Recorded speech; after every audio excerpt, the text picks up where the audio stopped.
மும்மொழி கொள்கை வந்தபோது ஸ்டாலின் மட்டும்தானே எதிர்க்கிறாரு. இந்த ஸ்டாலின் மட்டும்தானே சொல்றாங்க இந்த தமிழ்நாட்டுக்கு இதே வேலை. தமிழ்நாடு மட்டும்தான் ஆரம்பத்திலிருந்து பெரியார் காலத்திலிருந்து இப்ப ஸ்டாலின் காலம் வரையும் தமிழ்நாடு மட்டும்தான் எங்களுக்கு எதிரி, தமிழ்நாடு மட்டும்தான் இந்தியாவோட சேராது, மைய நீரோட்டம் என்ன கொண்டு வந்தாலும் எதிர்க்கும், புதிய கல்விக் கொள்கை எல்லாத்தையும். நாங்க எதிர்த்தது சரின்னு இன்னைக்கு மகாராஷ்டிரா பாஜக அரசு ஒப்புக்கொண்டுச்சா இல்லையா? நீங்க ஆள்ற ஸ்டேட்டை கட்சியா வரும்போது உங்க கொள்கையா ஆரம்பிச்சாலும் மாநில நலன் வரும்போது தமிழ்நாடு என்ன செய்யுதோ அதைத்தான் மற்ற மாநிலங்களும் செய்யணும். செஞ்சாதான் அந்த மாநிலம் நல்லா இருக்கும். ஏன்னா தமிழ்நாடை பார்த்துட்டான், யாரா அந்த தமிழ்நாடு எல்லாம் பட்டையை கிளப்பிக்கிட்டு இருக்கிறாங்க அப்படின்னு.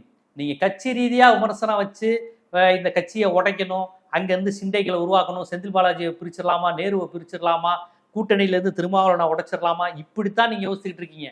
ஆனா கருத்தியல் ரீதியா உங்களுடைய ஆளுகின்ற மாநிலத்திலேயே திராவிட கருத்தியல் போயிருச்சு, சமூக நீதி கருத்தியல், இருமொழி கொள்கை கருத்தியல்னு தமிழ்நாடு 60-70 வருஷமா பேசிக்கிட்டு இருக்க அரசியலை இன்னைக்கு பாஜக இந்துத்துவ பூமியில் மக்கள் உணர ஆரம்பிச்சிட்டாங்க.